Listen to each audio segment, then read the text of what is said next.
semua, selamat sore. Kami dari kelompok 3 Baruna 17 akan membahas tentang garis pengaruh. Berbicara tentang masalah garis pengaruh, tentu tidak akan jauh-jauh dari materi statika dan mekanika bahan satu, atau yang sering disebut dengan istilah mekanika teknik, begitu. Dalam mekanika teknik pasti tidak akan asing dengan istilah-istilah reaksi tumpuan, momen maksimal, gaya lintang, dan juga gaya normal. Selanjutnya Mbak Esa minta tolong menjelaskan. Oke, selanjutnya saya akan menjelaskan mengenai reaksi tumpuan. Ialah suatu gaya yang bekerja pada tumpuan suatu konstruksi sebagai bentuk reaksi atas beban-beban yang diberikan.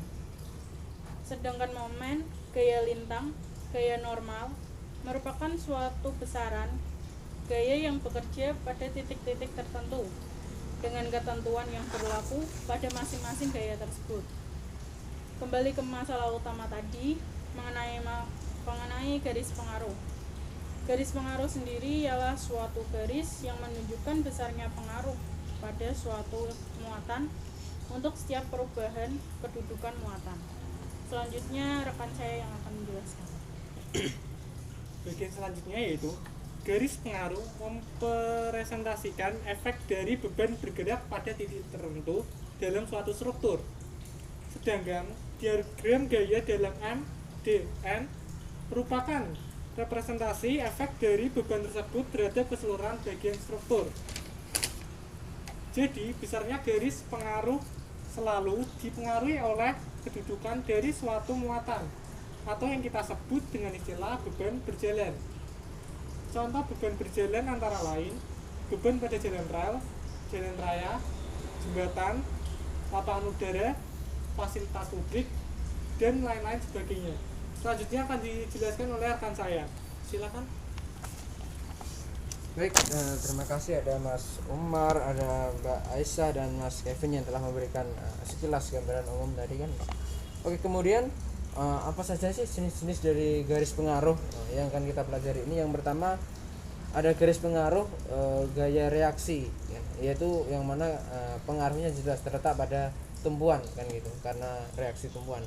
Kemudian ada garis pengaruh momen, yang mana terletak pada penampang suatu konstruksi. Yang ketiga ada garis pengaruh gaya lintang, sama seperti momen, terjadi atau mempengaruhi pada penampang suatu konstruksi.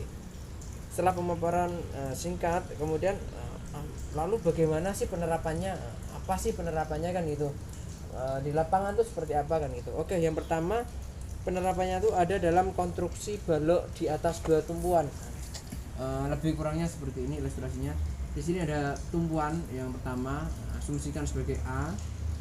Kemudian di sini ada tumpuan yang kedua, asumsikan saja sebagai B. Artinya garis pengaruh itu bisa berlaku pada konstruksi seperti ini. Contohnya di apa sih? Jembatan bisa. Terus balok seperti itu bisa. Kemudian di sini ada sejauh X karena beban berjalan, artinya X itu menyesuaikan jarak dari beban tersebut kan. Kemudian bisa pula ditambah dengan cantilever, artinya garis pengaruh beban berjalan juga bisa mempengaruhi pada konstruksi seperti ini, atau hanya pada cantilever saja kan seperti itu. Yang mana biasanya di sini ada jepit, di sini kemudian ada bebannya sejauh X kan gitu. Kemudian yang kedua ya ada konstruksi pada balok gerber. Apa sih gerber? Gerber itu adalah suatu konstruksi yang mana balok tersebut ditumpuk oleh lebih dari dua sendi kan itu. Jadi di sini ada sendi pertama sebagai A, kemudian ada sendi yang kedua sebagai B. Kemudian di sini ada sendi, di sini ada titik C. Artinya balok tersebut ini kan asumsikan sebagai balok ditumpuk oleh lebih dari dua sendi, itu yang namanya balok gerber gitu. Di sini ada beban berjalan tadi sejauh X. Kemudian bisa juga pada muatan tak langsung, artinya misalkan di sini di konstruksi ini kita beri baja dulu di sini kan gitu. Jadi di sini baru ada bebannya, artinya beban tersebut tidak langsung ke balok tersebut. Kemudian ada konstruksi portal seperti ini. artinya balok tersebut tidak langsung terletak di atas tumpuan. Tidak terletak di atas tumpuan langsung. Ada tinggi, ada elevasi sampai balok tersebut kan gitu. Seperti ini. Ini ada A, B, C, D. Nah, di sini juga bisa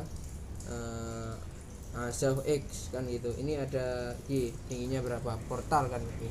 Kemudian ataupun melengkung. Melengkung kan gitu. Ataupun melengkung di sini bisa juga ada beban berjalan sejauh X atau portal dan pelengkung 3 sendi kan gitu. Oke, mungkin itu rekan-rekan yang dapat kami diskusikan, yang dapat kami berikan, semoga bermanfaat khususnya bagi kita kelompok 3, kelompok Baruna 17 dan tentunya bagi rekan-rekan sekalian. Terima kasih dan selamat bertemu di video-video berikutnya mungkin nanti kan gitu. Terima kasih. Wassalamualaikum warahmatullahi wabarakatuh.